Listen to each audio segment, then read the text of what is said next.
सबकी सलामती हो। Welcome back and other video. आज की वीडियो में हम ईद पेंतिकोस्त के बारे में जानेंगे कि पेंतिकोस्त का मतलब क्या है, ईद पेंतिकोस्त कब मनाई जाती है और ईद पेंतिकोस्त क्यों मनाई जाती है। इन सब क्वेश्चन के आंसर आज की वीडियो में हम जानेंगे।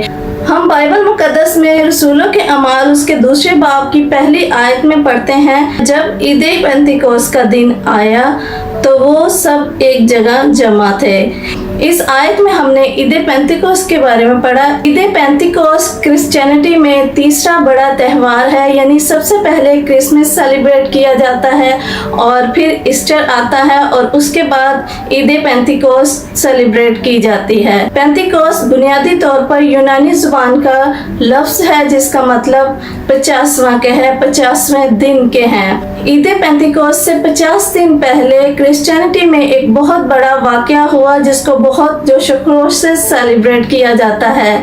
यानी ईद पेंतिकोस्त से 50 दिन पहले ईस्टर सेलिब्रेट किया जाता है, ईद क़यामतुल मसीह सेलिब्रेट की जाती है। यीशु मसीह जब गुड फ्राइडे वाले दिन सलीब पे मसलूब हुए और तीसरे दिन मुर्दों में से जी उठे और यीशु मसीह के जी उठने की खुशी में ईस्टर सेलिब्रेट किया जाता है और ईस्टर से 50 दिन बाद ईद पेंतिकोस्त सेलिब्रेट की जाती है। हम देखते हैं कि 50वें दिन को या ईद पेंतिकोस्त को क्यों सेलिब्रेट किया जाता है। रोज की किताब उसके 34वें बाब की 22वीं आयत में पढ़ते हैं, और तो गेहूं के पहले फल के काटने के वक्त हफ्तों की ईद और साल के आखिर में फसल जमा करने की ईद मनाना। इस निष्ठा की किताब उसके 16वें बाब की 9वीं आयत में लिखा है, फिर तो 7 हफ्ते यूं गिनना कि जब से हंसुआ लेकर फसल काटनी शुरू करे तब से 7 हफ्ते गिन लेना। खरूज की किताब 34 बाब उसकी 26वीं आयत।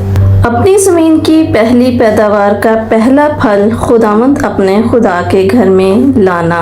पुराने अहदनामा के इन हवालाजात में हम सीखते हैं कि जब तुम अपने खेत के फलों को हासिल करो या गेहूं से फसल हासिल करो तो उस दिन से लेकर 7 हफ्तों के बाद ईद मनाना, यानी 7 हफ्ते 49 दिनों पर मुश्तमिल है और 50वें दिन ईद मनाना।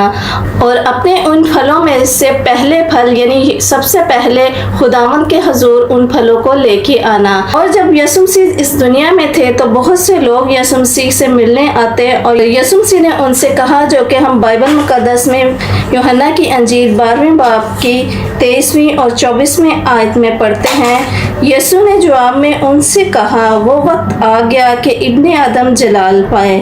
मैं तुमसे सच कहता हूँ कि जब तक गेहूं का दाना ज़मीन में गिर कर मर नहीं जाता अकेला रहता है, लेकिन जब मर जाता है तो बहुत सा फल लाता है। इन आयात में हम पढ़ते हैं कि यीशु मसीह ने अपने आप को गेहूं के दानों और फलों से तशबीह दी है।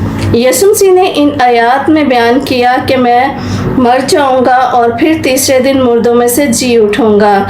यीशु मसीह ने सलीब पर मसलूब होकर पुरानी तमाम शरीयत को ख़त्म कर दिया, जो कि हमने पुराने अहदनामा के हवालाजात में पढ़ी। पुरानी शरीयत के मुताबिक लोग अपने गेहूं के फलों को खुदावंद के हुजूर लाते थे, लेकिन यीशु मसीह ने अपने आप को बाप के सामने पेश कर दिया। यीशु मसीह हमारे वो पहले और पलोठे फल हैं जो कि मुर्दों में से जी उठे।